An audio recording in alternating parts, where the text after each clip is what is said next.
Welcome to What's Left, a weekly political discussion challenging the mainstream left. I'm Eduardo Barca from Mexico City with co-host, teacher in socialist Andy Lipson from Oakland, California. We're online at Whatsleftpodcast.com. You can find that link to our site in the episode notes. You can also find my personal social media handle as at Don Eduardo Barca. Please subscribe, rate, review, turn on your notifications, and share your favorite episode wherever you found this episode. We have merch as well. If you fancy a shirt, you can contact us through our site at Whatsleftpodcast.com. Today we are joined by Marxist and writer Tom Mohr, whose work we've analyzed here on What's Left and has been a guest on a previous episode. Tom Mohr's work can be found in the Magma, the organ of Network Linker Widerstand, or left-wing resistance network, of which the Freie Zukunft is a part of, a group that emerged out of the COVID measures from a left-wing perspective. Welcome back, Tom. Yeah, and thank you very much for having me on again. I always enjoy listening into the podcast, and it's a pleasure to join you guys once more. And forgive me for debuttering German, so if you could just, anything that I say, just re-say it in German, that'd be great. Such as your work with Freie Zukunft, which I might be mispronouncing. Okay, kein Problem. Yeah, no problem. All right, Andy, why are we doing this today? Because we have this work to analyze, so maybe you can jump on.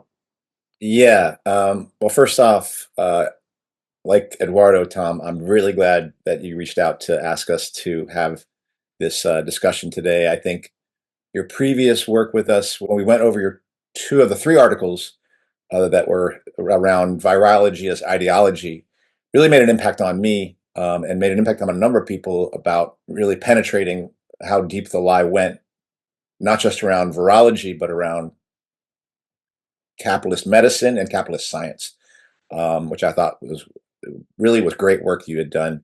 And you and I have had conversations before about, as both Marxists, where we agree and disagree. I think what I value so much in this relationship is it's a political relationship I would not have had when I was in the ISO. I think the differences we have, I would have identified myself at that time as a Trotskyist. Me and the people in my organization would have at that time identified you as a Stalinist, and we should never talk. And I've really come to see that was wrong. And I really enjoy people. I really enjoy meeting people who are sincerely trying to figure out how are we going to deal with capitalism and turn it into something that liberates humanity.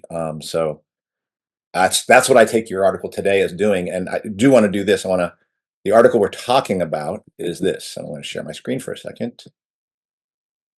The article we're talking about is from the Magma magazine, and it's entitled "Everything That Moves Is Red: Dialectical Optimism," which is the viewpoint that Tom's going to talk about, against BRICS Head Nihilism. And there's a lot of things in here, and that's what we're going to talk about today. So thank you, Tom. Welcome, Tom. And maybe we should just get started on maybe the question of what made you write this article, and who are you writing it to? Yeah, thanks again for having me on. And I really do think one of the reasons why I've enjoyed the discussions we've had and hearing from your perspective is, and I think something that grew to recognize even more through the resistance around the corona measures in particular, is the value of finding and engaging with good faith interlocutors. And I think one of the main reasons I felt compelled to write this article was addressing the sea of bad faith and mendacity that it seems like we're constantly having to wade through, sloshing around all of the places in which any kind of meaningful left-wing anti-systemic movement or poll tries to coalesce. In particular, I was actually provoked to write the article by reading a different article that I actually engage with quite substantially in the second half of the article. Someone who had been making it seem to me a quite typical BRICS multipolarist analysis, typically incoherent in lots of ways, as those analyses were, but this cynical leap to trying to undermine the value of the Assad government and the Syrian resistance to the imperial onslaught, and try to also salvage, I think, the coherence of that multipolarist framework, despite the fact that what happened in Syria seems to so obviously contradict a lot of its presumptions and a lot of the arguments that they had been relying on for so many years, and in such a radical and obvious way that I think it pushed a lot of the more cynical operators to show their colors a bit, and also in general has kind of, I'm hoping, set the stage for the exposure of this kind of error or deviation from a real, accurate analysis of the situation. And so what I tried to do in the article is look at, in general, a kind of broader sweep, and in particular give credit to the fact that I think the resistance that the Syrian Arab Army, the Syrian government, and their allies did wage against the imperial onslaught that was brought to bear with them for substantially over a decade now, and their successes in that fight, the impact that had propagandistically, ideologically, politically, around the world. I think it was one of the significant moments that helped break the back of the dominance over really substantial portions of the left of this kind of vacillating between liberalism, ultra-left, interventionist, the Houstonite kind of framework that fell for every color revolution, every kind of maneuver to undermine really any of these remnants of popular power that had come out of either the socialist revolutions or more broadly the anti-colonial wave following World War II. And we saw, particularly after the collapse of socialism in Eastern Europe and Asia, a massive assault all over the globe where empire was sweeping up anything that was left of popular power. And there was a solid period with the real collapse of the left in Western countries, but also all over the globe with this massive defeat of socialism, communism, and the kind of progressive axis, if you will, in general, left this crater in which a lot of pernicious, controlled opposition agents and also just run-of-the-mill cynics and opportunists were able to really disorient a lot of people who had basic left-wing instincts or were critical of the capitalist system, but they were able, in particular, to break up one of the most essential things, that international solidarity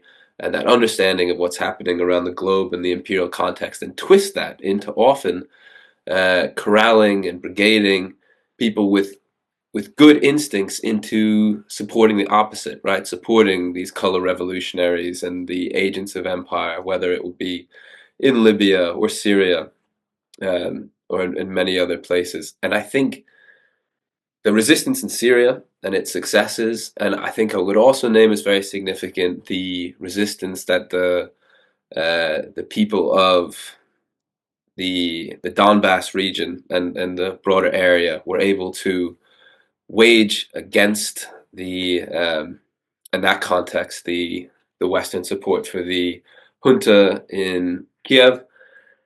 Those two moments in particular, and the resistance that came out of them and the critical media that coalesced around it, really helped hasten a break with that color revolution, interventionist liberalism. And I think to a significant degree, in response to that reawakening and that insight, the ruling class and their ideological operatives and agents developed a strategy that tried to then turn and twist, in the same way that the interventionist liberalism twists and perverts, of course, a lot of correct and just instincts, right? The desire for liberty, the opposition to authoritarianism, whatever they may be.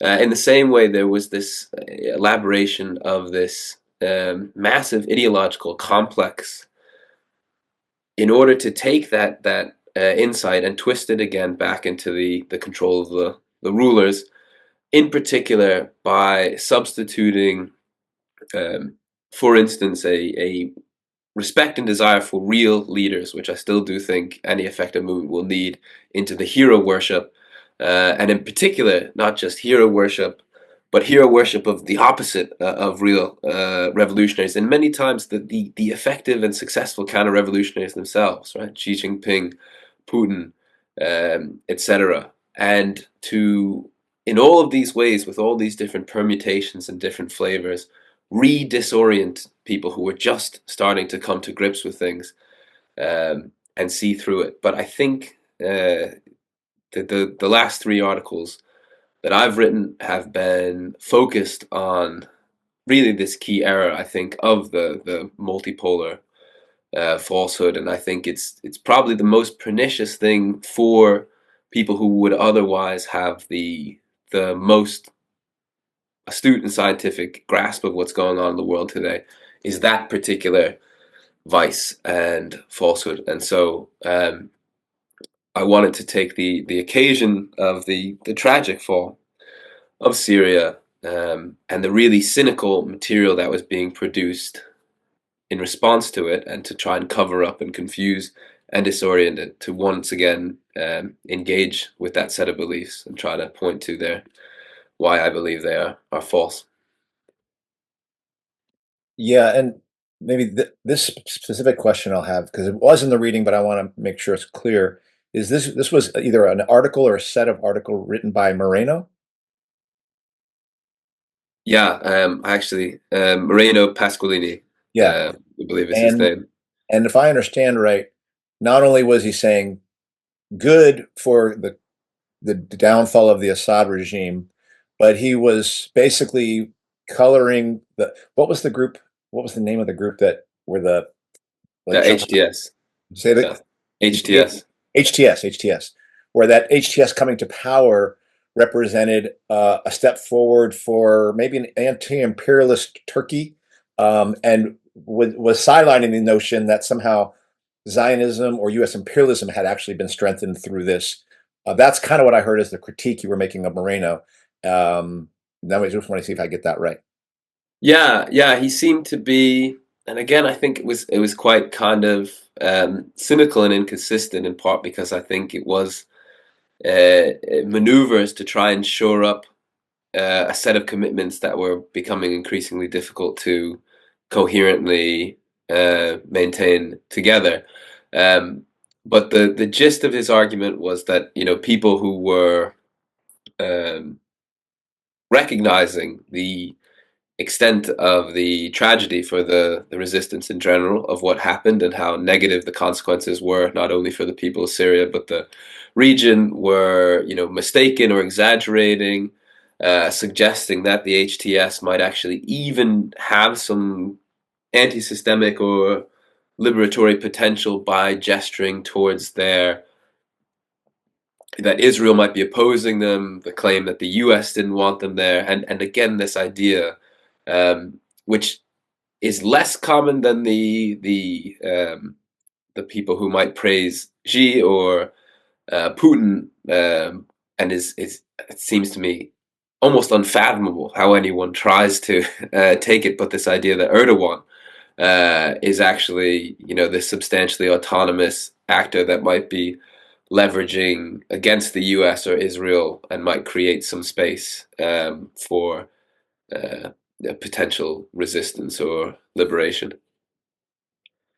I guess my only comment is the way that I had understood it was that there was the collapse of the Syrian Arab Republic was because of some external aggression. I suppose it's what Moreno Pasqualini is arguing. It's rather internal. Yeah, I think that's a really important point that I drop there as well. It's been a long time since I actually read his article. But Yeah. yeah, I think another major point was that he was blaming it on Assad and the Syrian Arab Republic, and particularly it seemed like trying to explicate the Russians, and to kind of make them innocent, and to do that, blaming this on the kind of cowardness or whatever it might be of Assad. Yeah, and maybe what I do is maybe go piecemeal through where some areas that I agree with, or that where are central parts where we agree, but maybe not for the right reason. Like this question of illusions and multipolarism as an opposition to U.S. global hegemony. Um, I think that has led to a lot of mischief, certainly in terms of any true anti-imperialism developing. Probably the example I would give, that somebody who I think I listen to a lot, Brian Berletic, in the New Atlas, is a person who believes that multipolarism, China and Russia and United States, kind of like each locking each other into a kind of their zones, represents some step forward and some possible equilibrium to be found in capitalism. And therefore, I do think he tends to underspeak of the sort of sins of Russian capitalism and Chinese capitalism. I don't think he overspeaks of the U.S. capitalism. I just think he sees them as different, as one, as more essentially moral. I believe that comes out of, in his case, a disbelief in the idea of working class revolution and revolution being possible. But that is a critique that we've shared on this, like we've talked about a lot on here. I don't necessarily know if I come to it from the same vantage point as you.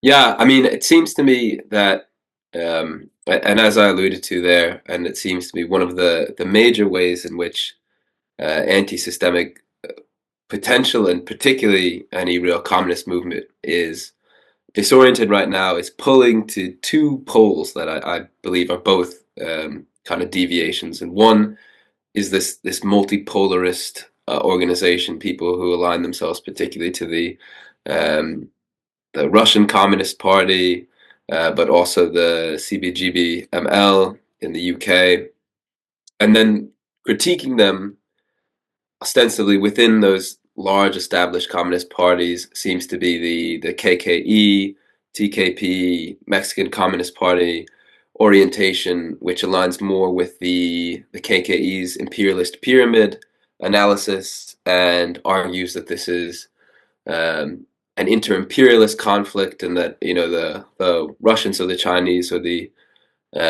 Americans are not better or worse. They're just different forms of capitalist imperialist projects competing over resources. But I really think both are flawed insofar as both fail to recognize the profound interpenetration and coordination among the ruling classes in all of these ostensibly autonomous and competing projects. And that was the main point of my two prior articles. And I guess what is somewhat different about the framework I'm putting forward, I think, in terms of the international spectrum, if I'm not mistaken, you would fall somewhere between my own and that what I would associate with the KKE. That's what it sounds like.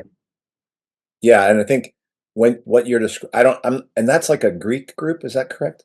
Yeah, that's the Greek Communist Party. I think that's the way we've talked about it on this show, is more that while there are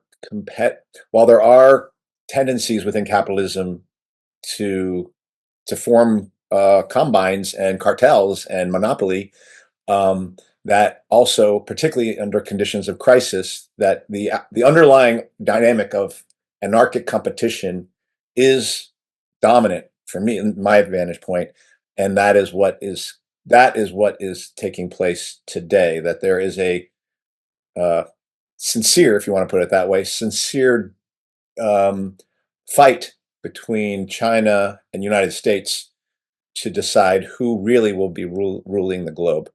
The United States has since 1989 largely been able to expand itself across the globe as much as any single global hegemon could do.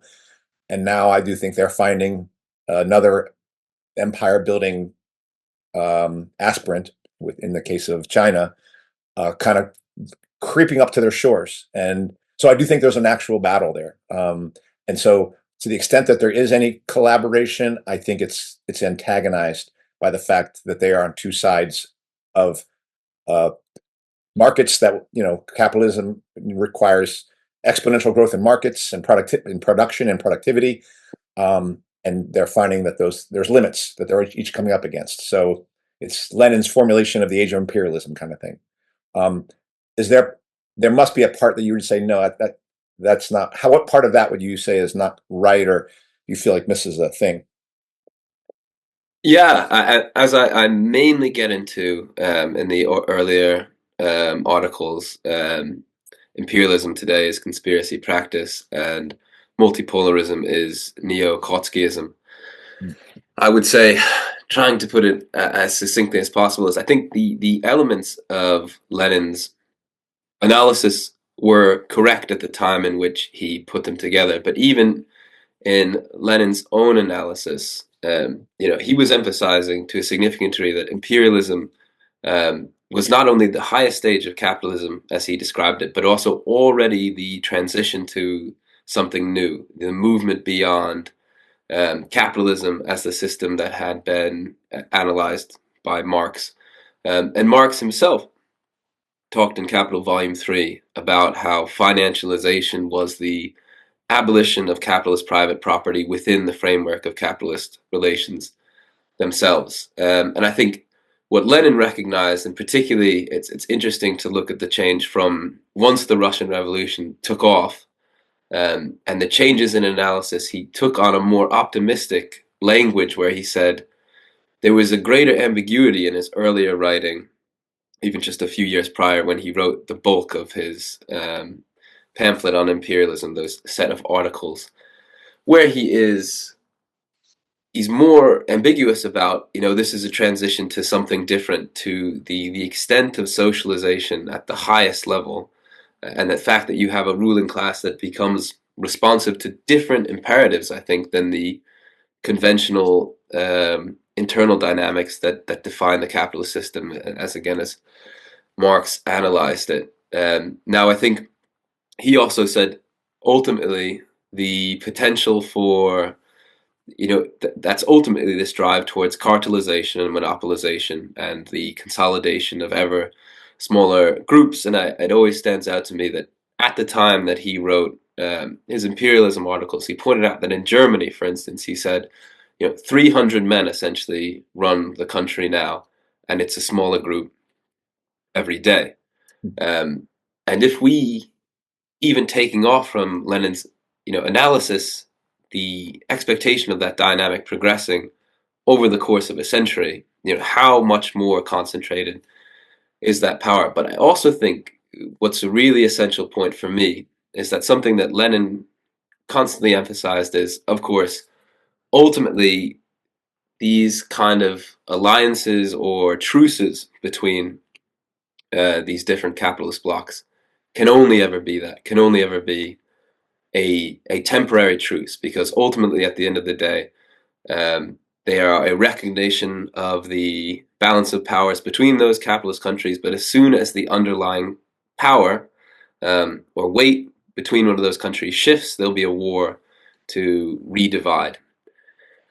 But I think the one thing that Lenin didn't really think through and didn't explore is the impact on those dynamics by a successful socialist revolution and the liberation of significant swaths of the world by the communist movement and by the national liberation, decolonial movements in particular, and the incredibly weak and vulnerable position that put the remaining elements of the capitalist class. So, excuse me. So I think when you look at that dynamic, I think that forced a particular response upon the remaining capitalist powers, particularly after World War II. Looking back at the experience, the two great inter-imperialist convulsions of the 20th century both led to massive disasters for the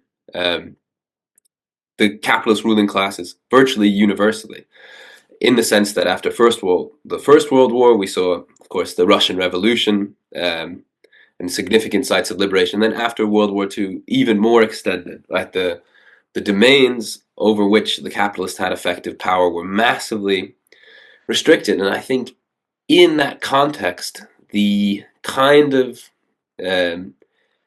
inter-imperialist unity that was inconceivable before socialism became a practical possibility. And I think it became a practical possibility particularly because of the overwhelming, unprecedented relative power of the United States over all of those remaining capitalist powers, and their ability to discipline and to subordinate all of the remaining capitalist powers on the globe systematically over the course of the Cold War to themselves. Because the only thing more threatening, I think, to the capitalist imperialist than inter-imperialist conflict, the thing that's even more horrifying, was the reality of socialism at the doors and socialist revolution. And I think, of course, there were still internal capitalist competition domestically and international capitalist competition, but it was progressively domesticated. And I think the highest levels of the ruling class did forge effective mechanisms for this kind of coordination and discipline to at least forestall that most terrible prospect of the global socialist revolution, which was, I think, very close to a possibility. I think in the same way that the kind of internal dynamic that many Marxists recognize well in the case of fascism, where with the threat of socialist revolution, the capitalists will concede a lot of their own, even personal liberties, right, and accept a extremely authoritarian disciplining if it is the means by which the basic order can be preserved and at least their privileges can be maintained. And I think we witnessed a similar dynamic over the course of the 20th century, where the one by one, right, the kind of imperialist triad, Europe, Japan, Australia, and to a lesser degree these more minor capitalist imperialist nations were brought under the effective dominance of the United States. And that happened both on the level of financial innovations, which allowed for the totally different reorganization and collectivization of property. And I think also even Lenin also frequently emphasizes the synonymity of imperialism and finance, right? That ultimately imperialism is coterminous with these with financialization, which allows for overcoming the limits of even normal cartelization and to create this tremendous interlocking of the interest of the highest levels of capital. And I think we witnessed, so on the level of finance, tremendous innovations, particularly then with the development of what Gowans, I think, in The Global Gamble very astutely calls the dollar Wall Street regime. The dollar itself is this tremendous tool for creating this financial dominance over the entire globe and the innovations that went with it. And then also on the parapolitical level, the advancement of the intelligence apparatus and what we now kind of tend to call the deep state, right? This consolidation at the covert level, this power over all of the ostensibly separate ruling classes to reach this point of tremendous unity. And I think with the collapse of the major socialist projects, I don't think real autonomous capitalist blocks emerged there either. And I mean, I think it seems to me really quite obvious that the dominant Western capitalist triad that really, I think, by that point had become more or less unipolar in terms of the really basic constitution of it, was also excellently placed to ensure that I mean, we know that it was these black market operatives and agents with close ties to the West that came into dominance in Russia, right, and constituted most of this oligarchy, and that hasn't changed. And all of the KPRF's talk of a progressive national bourgeoisie, um, it doesn't seem to me like the actual constitution of it has changed much. There may be a few significant cronies that played an important in the particular Putin operation. I think if you look at the individual Vladimir Putin, even though I think it's not always very helpful focusing on individuals, and sorry, I'll try to bring this to a point so we can actually discuss, but just even, there was a remarkable interview recorded where Putin, very early in his career, went to a meeting of German businessmen and offered himself as someone who could implement the Pinochet option in Russia, directly marketing himself as the man that could bring the capitalist disciplining. And if you look, Yeltsin is on record, these I think are in the open White House files, of saying essentially to Bill Clinton, look, this is our guy, you can trust me, he'll straighten things out. And I think Putin did, something for Russia that could be compared with, again, the kind of dynamic that we recognize very easily internally.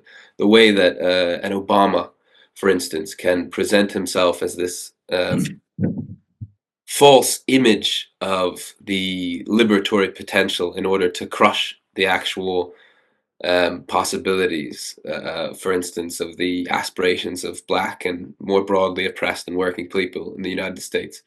I think nothing is a more valuable asset to Putin and the operation that he runs in Russia than the constant description of him as a genuine antagonist of the West in the Western media. Nothing contributes more to his popularity and legitimacy. And that is what he sells to the West, essentially, was the effective disciplining of Russia when there was a risk, particularly, I think, around the context of the ruble crisis, where America was too rapacious in the former Soviet Union and really did risk something genuinely revolutionary happening there. Again, and just in the same way, I think in China, it's really clear. And again, it's something that's underappreciated, I think, to a significant degree, because mainstream Marxism has so neglected the study of power politics and what is relegated to the realm of conspiracy theory. But the degree to which there was that the capitalist roaders that took over in China did so with the active collaboration and massive support of the United States intelligence apparatus, up to and including, I think, a very significant factor was the dark money from the Golden Lily sources that had been originally plundered in World War II by the Japanese imperialist forces. But again, without getting into the weeds, it seems to me that there's tremendous evidence of a tremendous level of integration, mutual dependence, and cooperation. There's reason to work from the theoretical framework that Lenin set out to see how that circumstance could come about. And it seems to me the most consistently reliable explanatory framework that actually can help us make sense of the phenomenon we actually witness day to day. But I'll let you add your thoughts. So No, it's good. You're going through a lot of material that you covered both in this article and a previous one. Eduardo, I have a place to go here, but I want to check with you what you have questions about or comments. With me, yeah. Well, I mean, I suppose then just to understand then, Tom, you do think that multipolarism is an illusion then?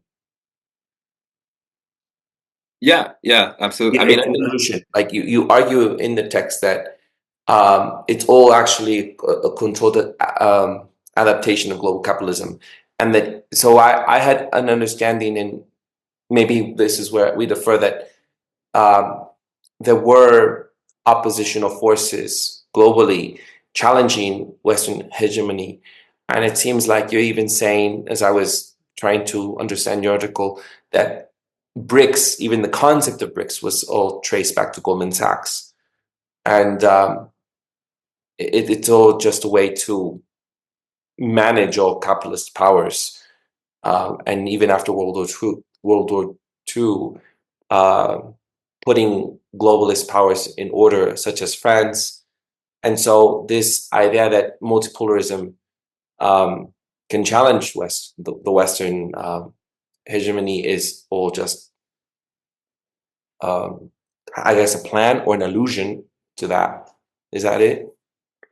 Yeah, I mean, I think in some sense, maybe the simplest way to explain it for me, or how I see it, is that multipolarism is much like a globalization befitting a properly globalized situation of the kind of dynamic that and ruse essentially that had worked so well in the Western social democracies for decades and decades, which is the kind of two-party parliamentary supposed opposition, which is not completely made up, right? It's not completely false. The Democrats and Republicans also do, to a significant degree, less so today, but for a very long time, recognize, they do align with different interests within the ruling class to some degree. They cater to certain interest groups. It's not all made up, right?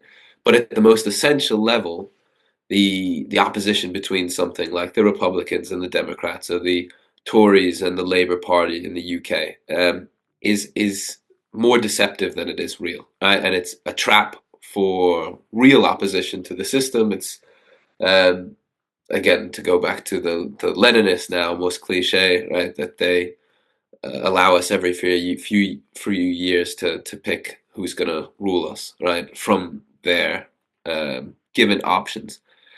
I think a lot of what multipolarism does is take the real kind of potential for opposition globally and do with it what the Democratic Party, for instance, does in the United States with it. And so that even can get quite complicated because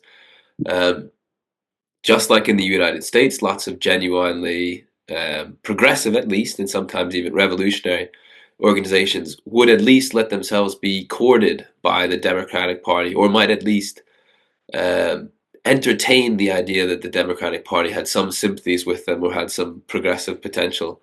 And I think it's just a very similar dynamic that we see with BRICS. So I don't think, for instance, the fact that the idea was, I note that little detail from Goldman Sachs just because I think it's very telling, even though it's not very significant, but at least it's ironic given how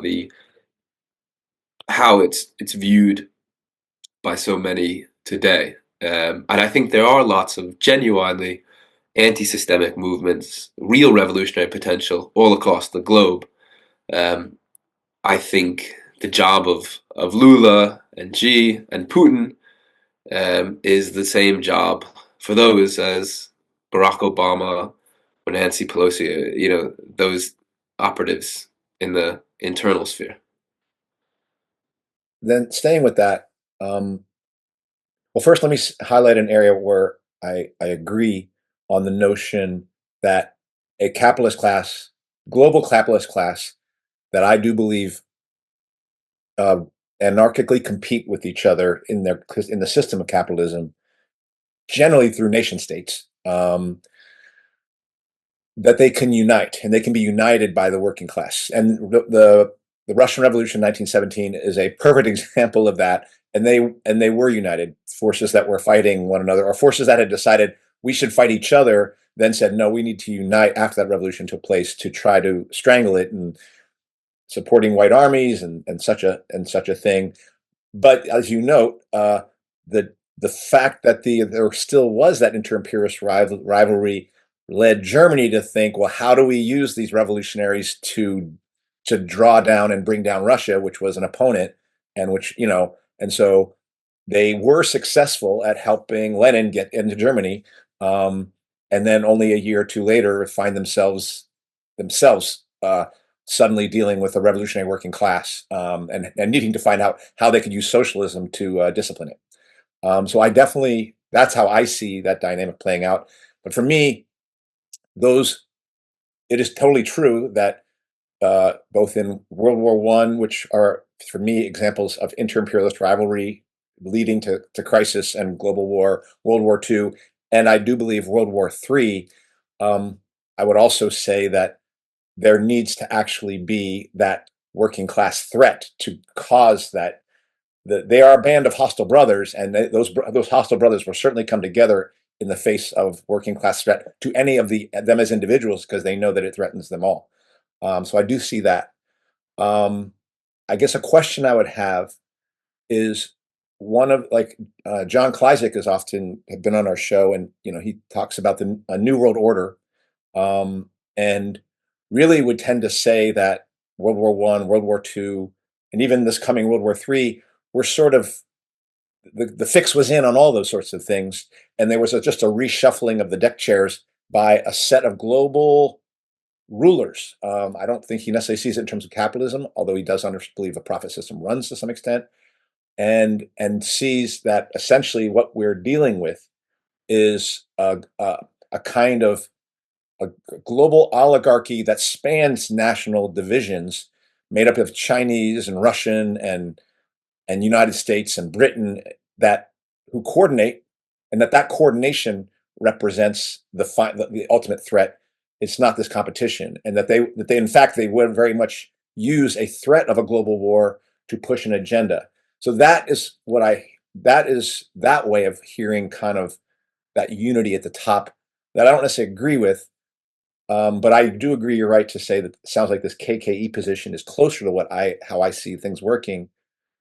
How would you contrast yourself from what I've described, that new world order position? Because I hear in what you're saying a lot of like the capitalists actually collaborating behind the scene and using pseudo competition and even multipolarism as a kind of distraction. Yeah, I think that kind of new world order analysis seems to be one half of the two kind of major strands that potentially oppositional petty bourgeois thought has been pulled into kind of two paired deviations from the way I look at it. One is the kind of left liberal over emphasis on structuralism and the system and that kind of framework, and the other is the conspiratorial kind of framework that is associated with the more kind of right libertarian orientation, sometimes shades into open but more often kind of structural anti-Semitism, that kind of thinking, right? That it's all a trap, that there's the people behind closed doors who pull every lever and are in control of every single thing. And I obviously think that kind of analysis of World War I and World War II, for precisely the reasons we just discussed, is not accurate. But I do think one of the strange twists of fate is that the concrete changes that we can look at and directly trace with the same kind of framework that we as Marxists use to analyze World War I and World War II, and say that these are essentially, especially World War I, is the straightforward inter-imperialist conflict. That was, to me, obviously a genuine conflict, although there's a degree to which Marxists maybe underemphasized, because it wasn't politically significant to us, the degree to which the very highest levels of the ruling class, even through such conflicts, their ability to work together and their astounding cynicism, right, and remains unperturbed, and that they, for again concrete material reasons, because of the nature and the way in which capitalist economies were organized, at least up until World War II, and really for many decades after, was the most fundamental organizing principle was the national unit, and so that was very important. And so the highest levels of the elite were entangled with the nation, insofar as they were really concretely their material interest and stakes were, but they have no emotional or moral alignment with the nation, and are very cynical and willing to sell out in any conceivable way. But I think the dynamic that I was just talking about before, really materially, the nature of the ruling class has changed. We don't have a broad, even capitalist class in the way that you had previously. And to the extent that there is a capitalist class, they're incredibly disciplined, and even the higher levels of the kind of just run-of-the-day bourgeoisie are incredibly disciplined now, I think, and it's really a very small ruling clique. I think a useful term for kind of upsetting the stereotyped thinking that we tend to fall into, that UEP Newton started using as early as the 1970s, maybe earlier, when he articulated the idea of revolutionary versus reactionary intercommunalism, which is basically another word for the kind of framework that I would propose. He liked to use the term ruling circle to kind of shake our head a little bit away from the kind of analysis that was, appropriate and earlier era, recognizing the significant innovations just in the art and technology of ruling itself, that I think particularly encajoned by the meteoric rise of the intelligence apparatus in World War II in particular, and then again, that process in the Cold War of that internal disciplining that you had on the one hand, on the national level, all of the remaining capitalist states willing to basically subordinate themselves to the United States due to that dynamic. And then internally within each of those, the increasing power of of a narrow clique connected to the intelligence agencies and the military-industrial conflict themselves, imposing a kind of internal dictatorship within their own class to consolidate their own power. And we now have reached a point where there is such a degree, I think, of coordination and internal discipline at the highest levels of the ruling class that it really does change the game and allow. I mean, I think there's something to be said for this idea. I think it probably perhaps oversimplifies it, although I haven't heard. Is it John Klizek? Yeah. So I have to listen to what he said. Of course, it might not be. I've seen the cruder versions of that are again very popular in certain circles of the kind of anti-COVID milieu.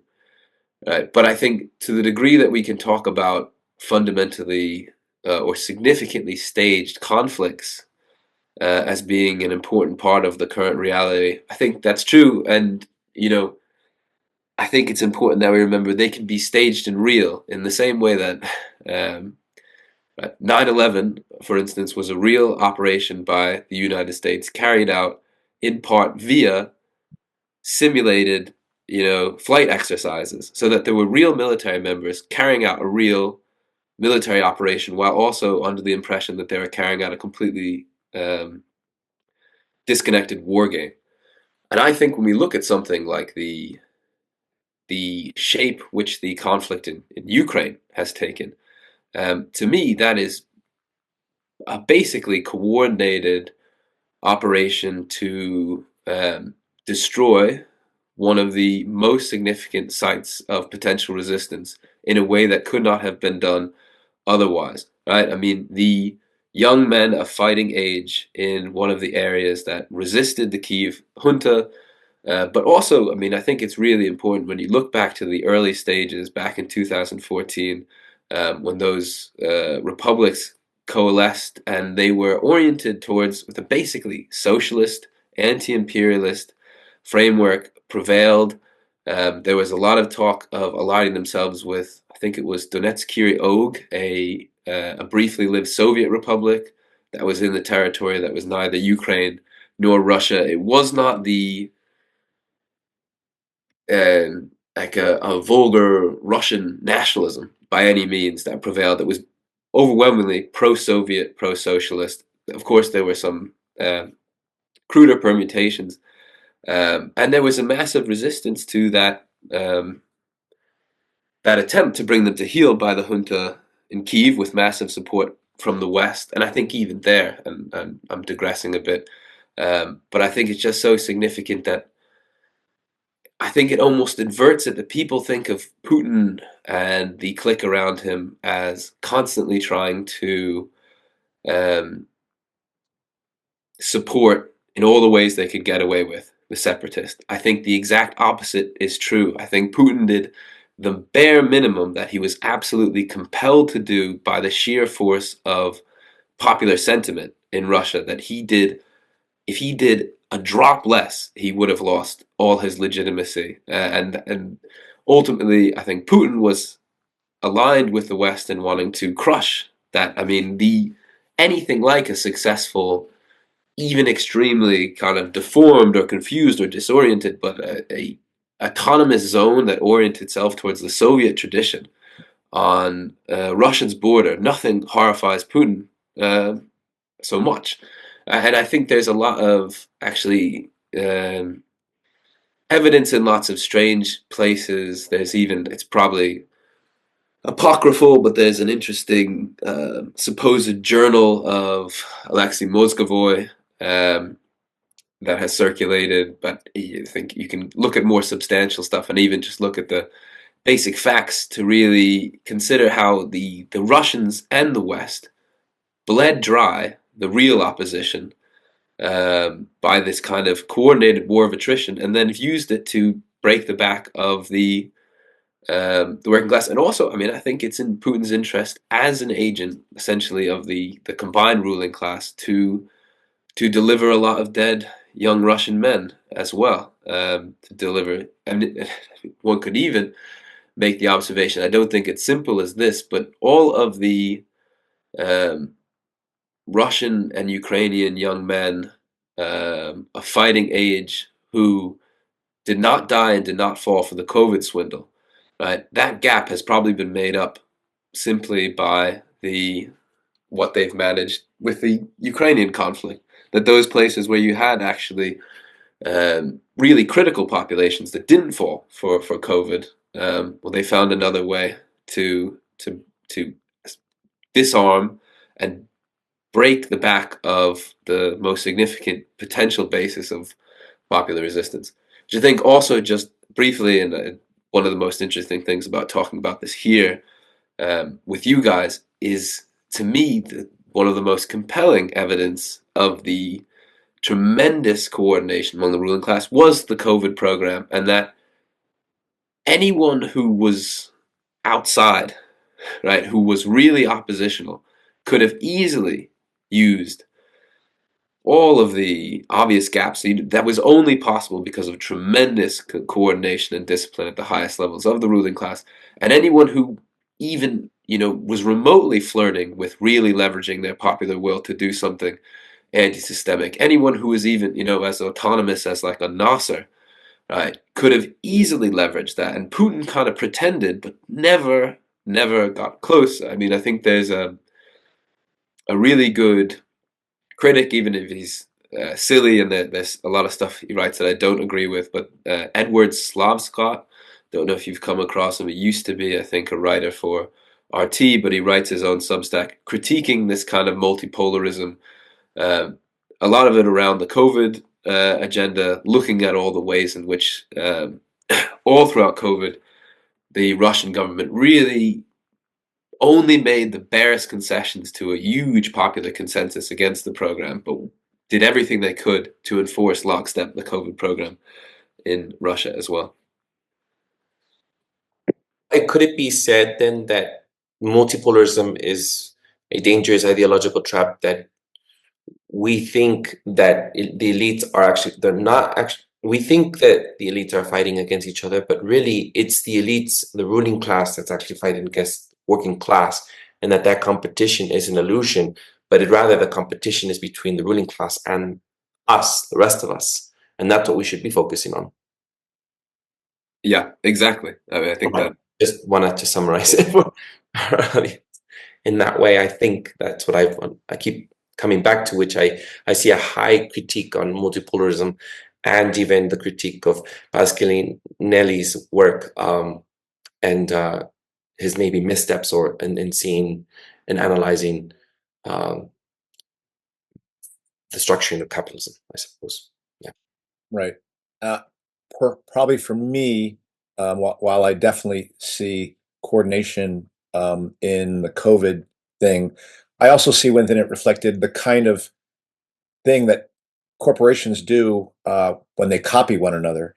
They're not collaborating, but they are noting that their opponent has taken on a process of production that is more efficient. And so then they start to do it and others start to do it. And it might seem like everyone was telling each other to do things, but really what it is seeing what one side is doing and everyone trying to say we can't fall behind on them. And so for me, the COVID thing, it really was at least politically led by the methods used by China to take on its own working class, and the West was having to catch up with the massive data collection that China was able to then start to like bootstrap and build and expand its AI operation through. So that's sort of how I mean there wasn't a level of agreement. You could certainly see it in the Johns Hopkins Event 201 sort of thing about something's coming in relationship to a global economic crisis. But I think the actual methods used being so similar, to me, looked less like overall global coordination and more the kind of copying that you get when capitalists are competing economically. Maybe you want to talk about that. Which is different than what we have analyzed with John Kleisek, which is, I would say, is completely different, which is why I just wanted to, I don't think it's comparable, you see. Not sure I understand. Well, they analyzed that there is that John Kleizek's work in thinking that there is forget it. I just think it's different from John Kleizek's analysis of how the world is structured. Yeah, no, I agree, but I was kind of putting that forward as like, oh, that would be I would see the coordination, but I don't see the coordination as a result of actual some sort of behind the scenes agreement that this is how it's going to go down across the globe.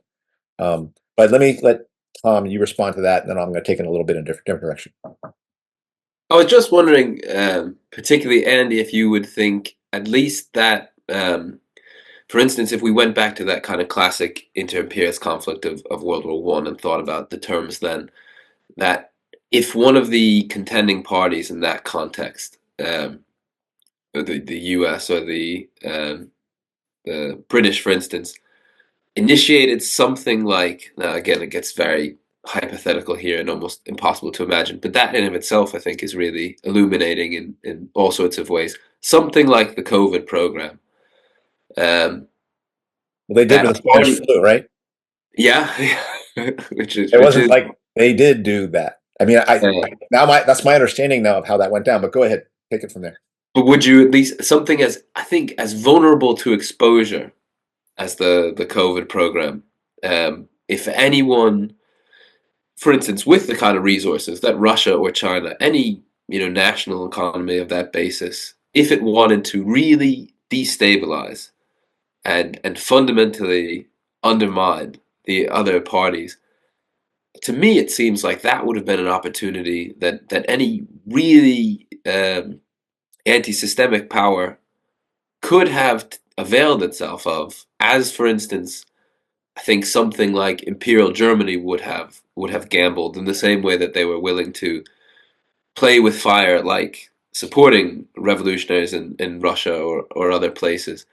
And it seems to me that we've gotten to a point where at least, maybe, I don't know, it'd be interesting if you would agree that the ruling classes, even if they might be antagonistic, are also in bed in so many different ways and so mutually entangled that there's at least really strong barriers to the kinds of antagonistic behavior that they'll engage in. And it seems to me that they are so interdependent. Something like the debt relationship between the current Chinese government and the United States, or even the fact that the flow of Russian gas for so long, right, that it took something like the Nord Stream 2 event. I mean, this absurd fact that Russian gas flowing right across the continued flow, that the Chinese ruling class for decades have taken all the surplus value of their own population and handed it to the Americans to use. These kind of remarkable arrangements that I think you could not slot into at least the world of the kind of straightforward inter-imperialist conflicts that we had in World War One. Of course, there were like lots of financial arrangements, the importance of the London stock market for even the Germans. Yeah, absolutely significant. And later on, obviously, the role American finance played, the much more complicated one, played with the establishment of the Nazis. But it seems to me today, this kind of, that none of them, at the very least, and this is why I also think, for instance, that any kind of World War III, that's a conflict between these parties, will be to a significant degree staged, or at least significantly delimited and controlled from the outset, is because the significant instability in either of these contending parties is dangerous to any of the others in a way that it hasn't been in the history of, I think, capitalist powers prior to this point. That the degrees to which their income streams are interlocked and mutually leveraged. Now, of course, there's all this talk of deglobalization and these kind of trends, but it seems still very superficial compared to the massive integration. And so, I mean, I often thought during the COVID time of a quote from Mao, where he said, "Everything under heaven is in utter chaos. The situation is excellent." And I do think this is under capitalist imperialism, this is the basic disposition of all revolutionaries. But I always thought it was a total lie that it was not chaos. Under COVID, it was well coordinated. Things did not get out of control, and I think all of the contending parties, even within a framework which would see them as substantially antagonistic, seem highly delimited in their range of options because of their substantial mutual dependence and the profound risk that, like, real instability, even, I mean, I think a remarkable illustration is this very small territory that none of the imperialist powers have been able to get under control, Yemen. How dramatically they have been able to throw off the rules of the game. And I mean, to me, what the Ansar Allah-led coalition there has achieved with regard to at least putting some pressure on the Zionist and the global empire that supports them, itself gives the lie to Russia and Lula and even the South Africans' ridiculous performance in the courts or whatever it might be.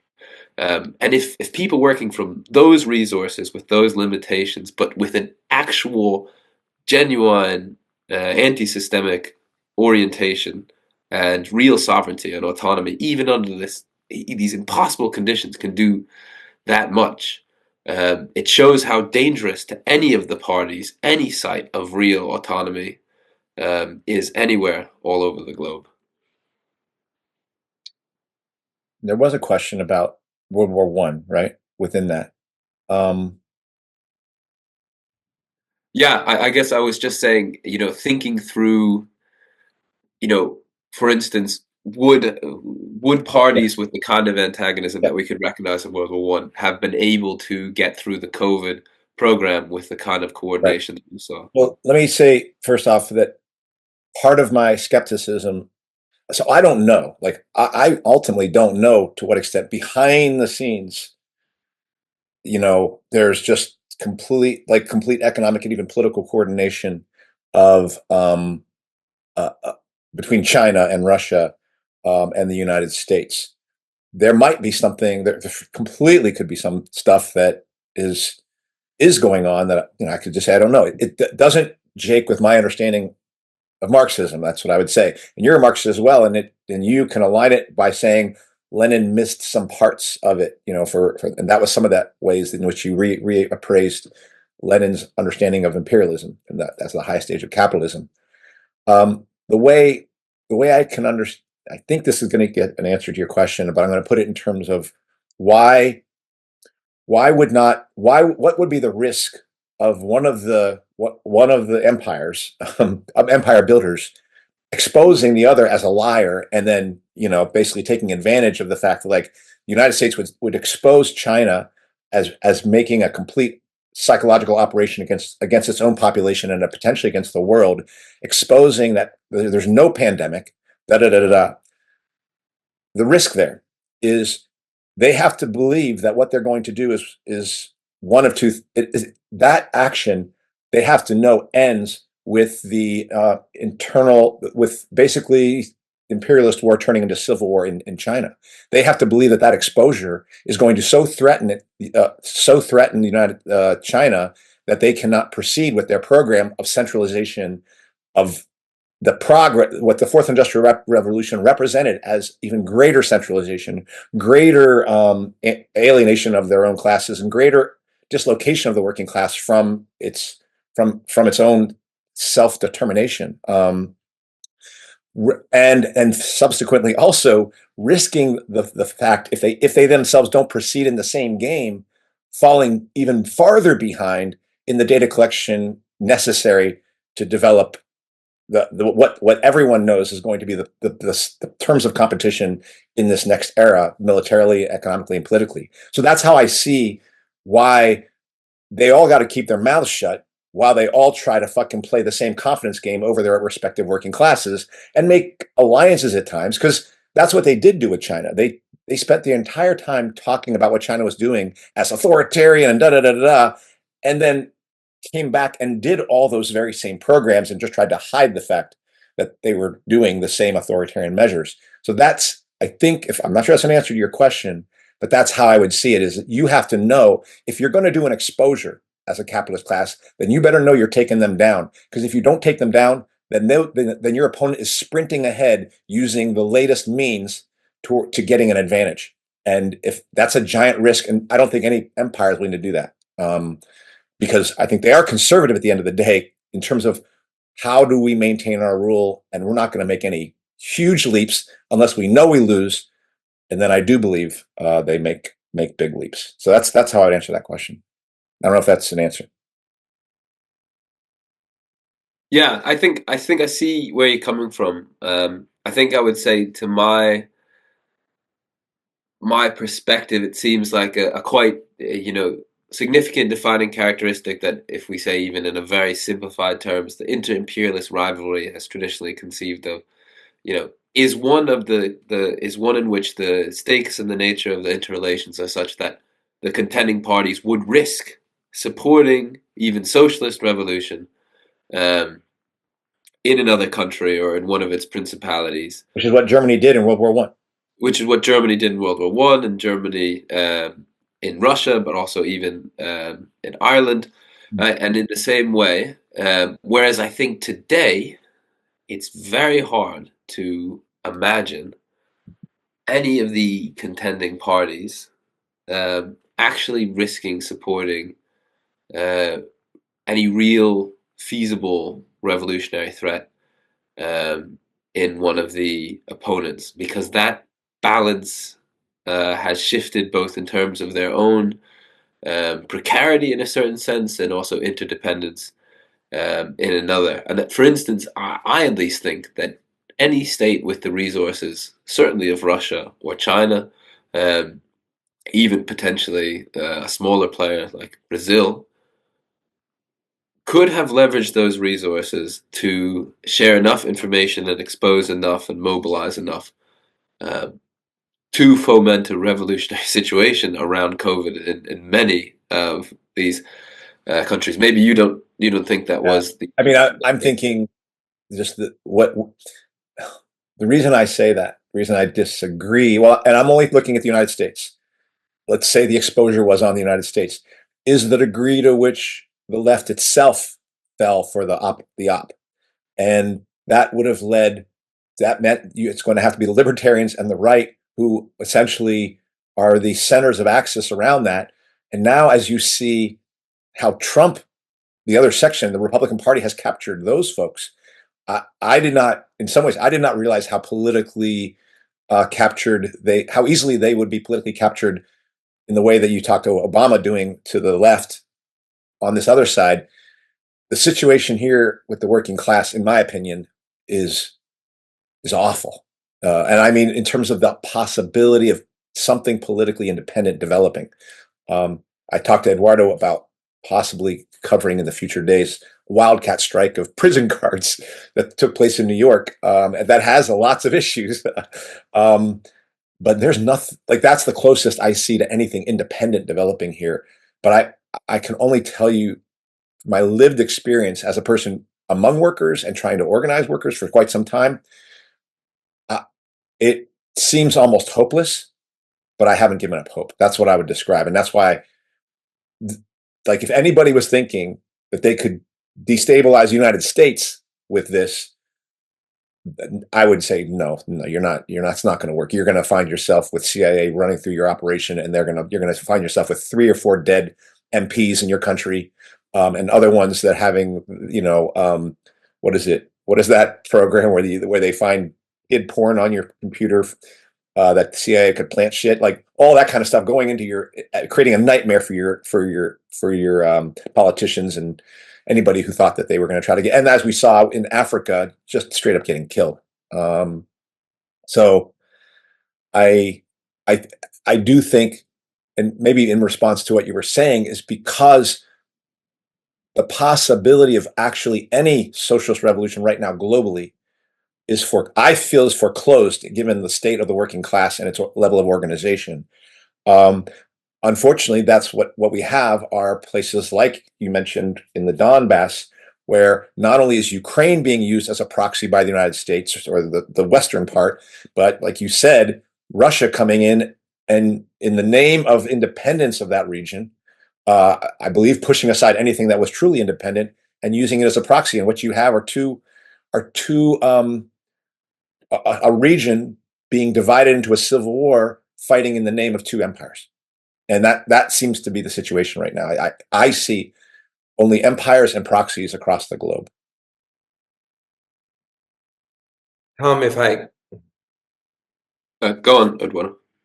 you mentioned one of the takeaways I took away from your article was that revolutionary struggle must be autonomous. In your piece, you emphasize that true liberation movements, such as the Palestinian resistance, achieve victories despite multipolar powers, not because of them. You framed the 7th of October, the Hamas attack, as proof that revolutionary forces must rely on their own initiatives. And I noticed, like, my understanding is that you see it as Hamas acting independently, demonstrating true resistance. And did I understand that correctly? Yeah, I mean, I think it was a striking fact, and one that's indicative of the potential and also the degree to which I think a lot of this analysis is going on.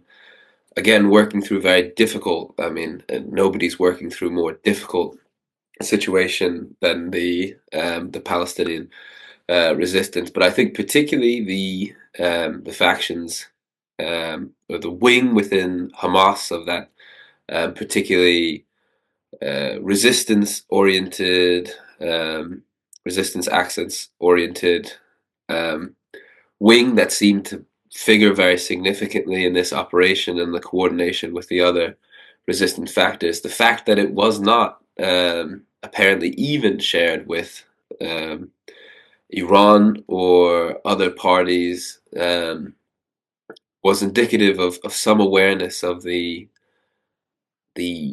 tremendously dangerous waters in which even the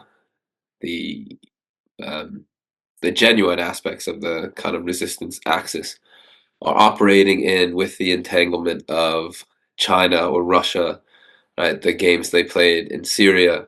So I thought that that there's something very significant in that, and for the ability of that operation to proceed in the manner in which it did. And what do you make of something that I'm further familiar with, which the time was more skeptical of, but I'm coming to have more belief in it, largely because, in some ways, because of Hamas's recent kind of ambivalence around the Syrian, when Assad was taken down. I was like surprised that Hamas was like, well done, people, in some cases, and other times just kind of avoiding the subject, but not really talking about it. A lot of people would say that there are tight connections between the leadership of Hamas and Mossad and the Israeli government, like paid millions and stuff like that. And people would say, in the same way that 9/11 was not done by somebody who they like, that was an inside operation. What would you say to those people who saw October 7th as literally an operation by the Israeli government and Mossad, with potential? I guess you could imagine at the lower echelons of Hamas, people not knowing that they were being used, but at the level of the leadership of Hamas, understanding that, like, no, yeah, we're doing this in conjunction with our so-called opponents. What do you say of that critique, or what critique do you make of that? Because clearly you see it very much more like, no, this was an act of resistance. Yeah, I mean, I think there's actually a very good article on available in the Magma that was translated into English by a German activist, Noah Baumann. I believe it's 15 myths about Hamas and why we must combat them, that gets really into depth on this and a number of issues. But I mean, to me, the most obvious thing is the Zionists have never needed, an elaborate pretext to carry out their genocides, and have always fabricated or concocted whatever. So doing something which was such a tremendous blow to their military stature in the region, and such an objective, I mean, it seems to me, failure and defeat for the Zionists, especially in those initial moments, and which fundamentally weaken the position of the entire project. It seems to me that just on its face, almost impossible to conceive that they would conspire to concoct something like that. Never mind, I think the claims about the coordination with Hamas and the Mossad tend to be overstated. I do think Hamas, and even more so the Muslim Brotherhood, right? There's tremendous intricacies and complexities that one could parse there. And I would not say that I'm an expert by any means to get into all of them, but I think there are obviously factions, particularly of the external, out of Palestinian leadership. Obviously, the most notorious, Khalid Mashal, right, that wasn't aligned with the Gulf countries, and was brought to support, aspects of this false Syrian revolution, right? So there are those, particularly in the outer organizations, and there's lots of complexity with that connection with that broader Muslim Brotherhood umbrella, and the degree to which they are dependent on the Gulf countries, and particularly Qatar and then Turkey, right? That compromises particularly their external leadership. But it seems to me that there was a faction, and I think particularly that's why one wonders if even there, it doesn't seem, I haven't seen much evidence of any ringing endorsement of what happened in Syria from Hamas. And one has to consider the situation that Hamas is in, particularly after the assassination of Yahya Sinwar and Ismail Haniyeh. And I mean, just the basic limitations of continuing to operate and exist at all at the moment, to kind of be parsing or expecting a really ringing or lucid statement on what happened in Syria, particularly given the complexities. But we do know that there was like a rupture to some degree in the resistance axis, particularly with Hamas early on around Syria, particularly because of those entanglements of their alignment with the Muslim Brotherhood, which has always been, a complicated relationship, I think, at any rate. It has to be balanced against the internal development of Hamas as an organization, and just as the government in Gaza for so long, and just being responsive to popular demands and retaining its popular legitimacy. So I think those are really complicated questions, but I don't think I've seen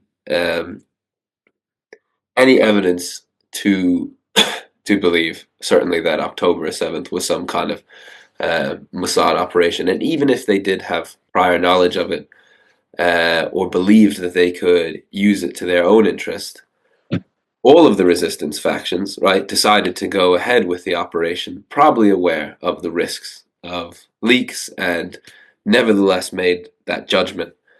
And so I think, I think that fact alone kind of speaks for itself. And I want to maybe wrap up here a little bit, but I want to speak to two parts of your article that really left an impression on me. I would say, if people, it's a long article, but I really hope people choose to read it. The stuff you said in relationship to the U.S. left and really resonated with me were two things. Number one, its role in 9/11, and I would be very much guilty of that at that time, as like discounting 9/11 truthers, talking about it in terms more of blowback than actual, like, an attack on the U.S. working class by the U.S. capitalist class, like, and not willing to entertain such a thing, but instead talking about it, like you said, in terms of blowback, and the criticism you made of that blowback analysis, and how weak it is, and how much it serves actually U.S. empire to make an argument that, oh, well, this is what you do when you're an empire. It brings us back home to you. That doesn't even really get. First of all, it obscures the actual truth that this was done by an act on the U.S. working class, by the U.S. ruling class, and I do feel like it gives a half of, like, is there a better way to do imperialism that doesn't lead to this blowback? I thought that was a really interesting critique, but I think even more so the color revolution stuff, where you had said, and again, mistakes that I had made with my organization, we talked about those color revolutions strictly in terms of it's really the same way you're talking about Hamas in October 7th. Exclusively revolutionary, exclusively look how the dominoes fall. This is how working class struggle spreads. Talking about it in the terms of the 60s or the 30s, or even back to World War I, where if a revolution in one country can spark a revolution in another country, and talking about that domino theory of working class struggle that way, completely excluding the operation of the CIA in any of those things. Like, it just wasn't even discussed. So I think that's very helpful. I'll finish, and I want to hear you talk about this, with in coming in contact with the libertarian New World Order kind of view and things like that. They conversely talk about those color revolutions as literally strictly controlled by the CIA, and I'm not satisfied with that either, and I don't think you are, but I'd like to hear what you say about it, because I really do feel like the struggle is to pull out. You use the colors red and black, and I know historically red is communist and black is anarchist, but I think you're using red as terms of revolutionary and communist, and black is like, the capitalists, and in moments like that, you have to separate the red out from the black. And it does remind me even of what went down in Nicaragua in relationship to Ortega, where even former students of mine became radicalized in opposition to an Ortega, but at the same time, the U.S. was going to go in there and mess around to both promote that movement, but that movement had its own independence at a time, and really, affected the viewpoints much more in a revolutionary direction of students who had previously, I would definitely have described as more reformist, but their actions in it, seeing what the government did, their own attempts to take on the government, and seeing the killings that would take place, and the violence, was radicalizing. So I know that my students weren't CIA operatives, so it led me to say that the role, when we assess these things, is to see, to sort of tease those colors out from each other, and I still believe that is something that is a challenge.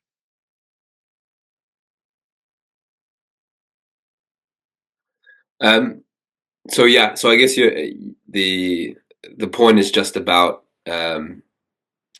differentiating these things. I mean, I think even when we look at the Arab Spring, and I think this speaks to the so-called Arab Spring, the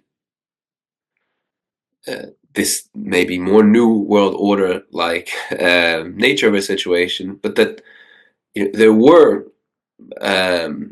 popular stimuli to those, but I think a significant factor was basically Wall Street orchestrated famine in the first place. That again, even there, I think we have something that was not just a run-of-the-mill capitalist crisis in the way that also a number of years ago I would have spoken strictly in terms of, but I think something that was quite coordinated, quite premeditated, because I mean I think that is where the node of discipline and control is the most refined. And I think again, funnily enough, drawing from that, right, I think there's a lot of literature and a lot that's been exposed and almost kind of quarantined in that sphere. I mean, someone whose perspective and work, for all their flaws, which has been massively beneficial to me, that COVID has brought me into contact with, is this Catherine Austin Fitts and also John Titus of the Solari Report. I think their analysis and a lot of the material they've assembled and the personal direct experience and insights from Catherine Austin Fitts into the real nature of the ruling class and how they operate is indispensable.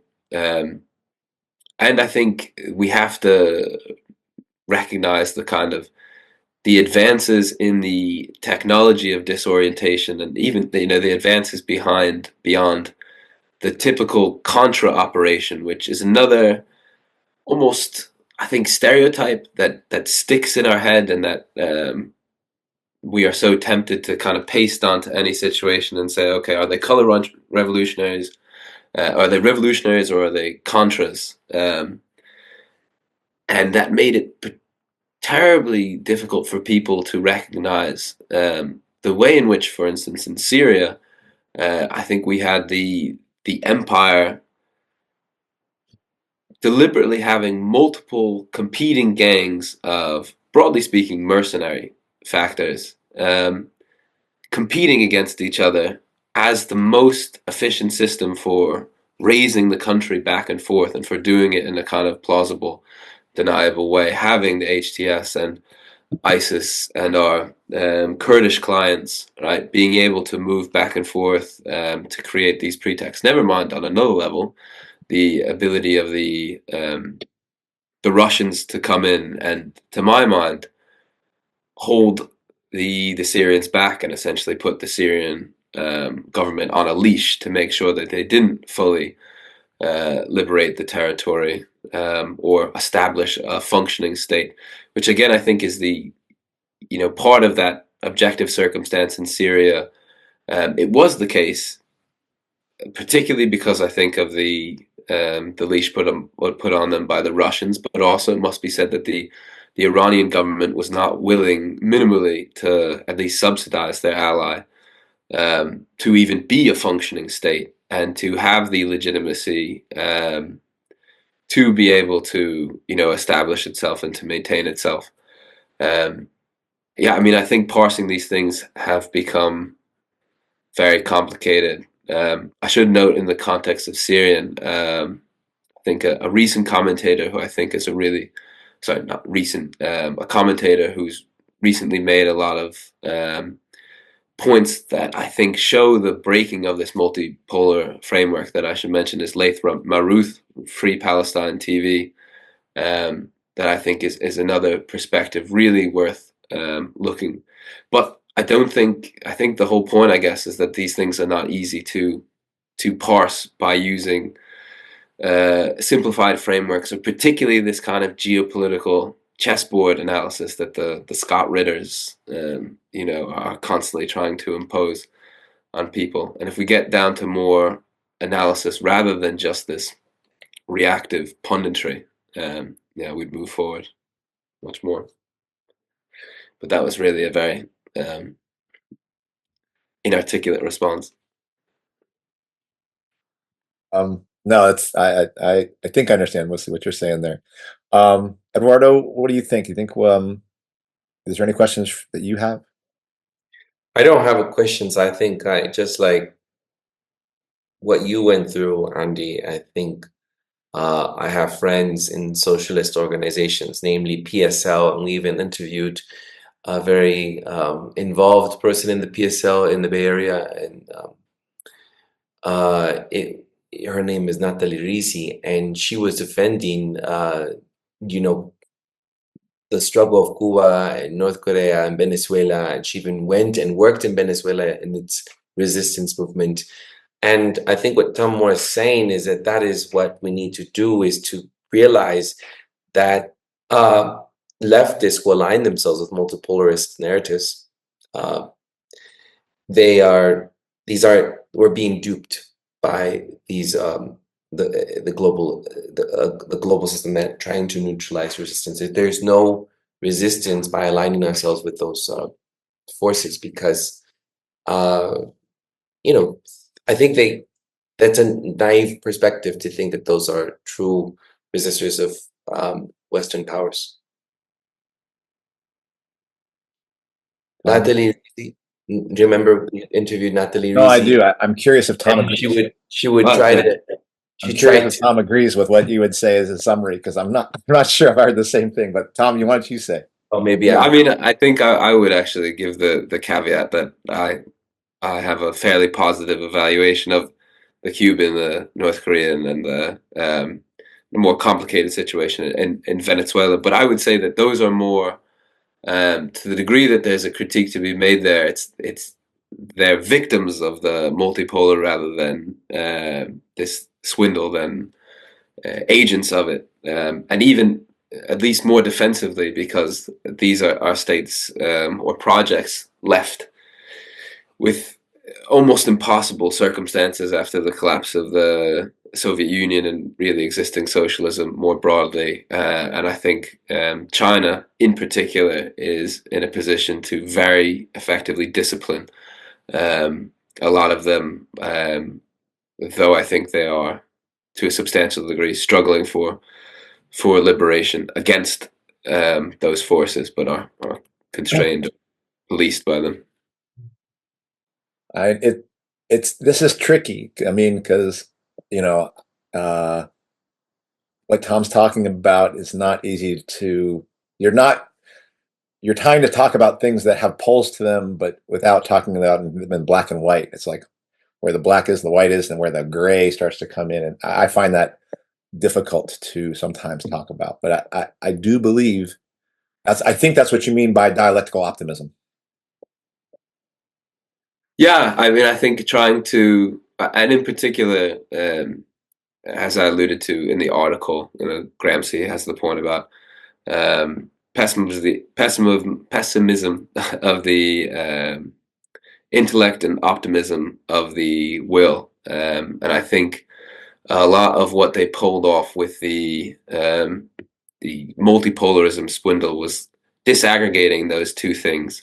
And in general, I think the way in which our current existence and our intellectual capacities are um, broken up and disoriented by the pervasive spectacle that we live into, and how deeply it reaches into our cognitive abilities, and how much we spend our time in these endless permutations of these involutions that they can create, and they can even at this point cobble together seemingly contradictory elements of different ruses or deviations to just constantly disorient it. I don't know what the solution actually to get out of the cage is, and I mean something that um, really needs deeper investigation, and I think is not sufficiently mapped out. Is that nature of the whole spectacle drawn? I think in the tradition going back to Guy Debord,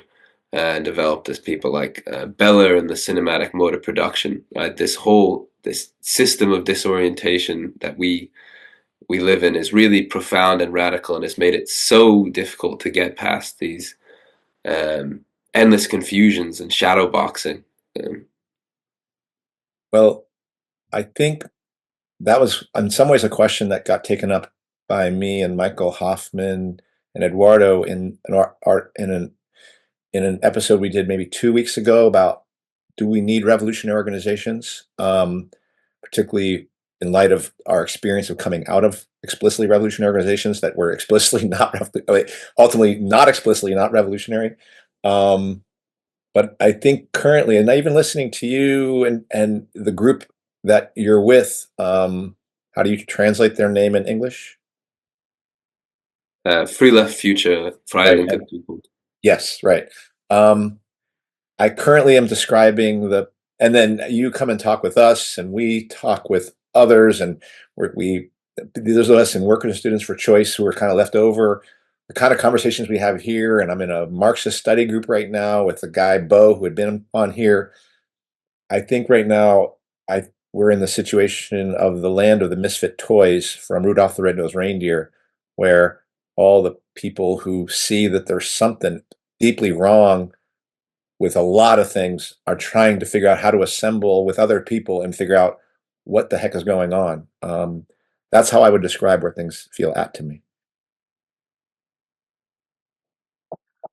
I think the only, I guess, or the main source of hope that I at least see despite that all is the nature of the lies that they have to tell now. That they're constantly having to approximate the truth in so many different ways in order to mislead us. And the fact that they can only rule negatively in a way that I think is really unprecedented, that no one seems to be able to get in power anywhere now based by virtue of the positive content of what they offer, right? Trump is elected because he's not Biden. Biden was elected because he wasn't Trump. Putin is legitimate because he supposedly fights the West and the West hates him. The Western leaders position themselves because they're anti-China and anti-this and anti-that. And we're in a situation where they constantly are having to have Trump come in as this anti-systemic candidate, or this absurd farce. But the fact that this is what they have to resort to does, to me, speak to a profound precariousness at a deepest level, because at no point, even though at no point has everyone seemed so disoriented, I think, in all of these small ways and pulled down these different alleys of confusion. But at the same time, it doesn't seem to be that I'm aware of any situation, domestically or even globally, in which so much of the population so radically disbelieves in the basic legitimacy of the system in which they live in, right? And so they have to come up with all these ornate cons for us, but the very nature of those cons speaks to this massive desire for liberation. So how we break that cage is a question I certainly don't have the answer to, but getting beyond the false oppositions that they try to pull us into, and these constant kind of binaries of mutually sustaining couplets of falsehoods, which I think is still a major dynamic of the spectacle, seems to me the best thing I can think of, at least, to try and move forward. That's a much more optimistic end than me and Eduardo usually end on, so I appreciate that. He appreciated Janty as well. All right. Well, thank you, Tom. And to anyone who's still here, definitely check out the article, Everything That Moves Is Red, Dialectical Optimism Against BRICS Head Nihilism. There is a lot more than what we talked about here. But I do think if you hear this, if you're interested in this discussion, I think it'll be helpful for people who read that entire article and then go back to the subsequent articles from which they came from.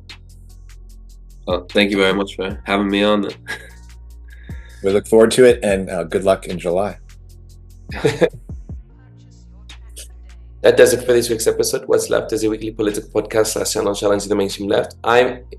We post information about our topics and our guests on the episode notes wherever you found this episode, or on our blog on whatsleftpodcast.com. You can find Tom Mohr's article on whatsleftpodcast.com. You can find past episodes to the podcast/channel there and connect with us. I remind folks, if you like anything you've heard here, Please subscribe, rate, review, turn on your notifications to any of our platforms on Spotify, iTunes Podcast, BitChute, Odyssey, YouTube, Rumble, or Telegram. You can find our blog and any of those links in the episode notes wherever you found this episode. If you would like to give us feedback about something you've heard or suggest something for us to cover, contact us through our blog. I'm Eduardo Barca with co-host Annie Lipson, and thank you very much, Tom Mohr. You can always check out any of Tom's works on our website, and thank you all for listening. Ciao.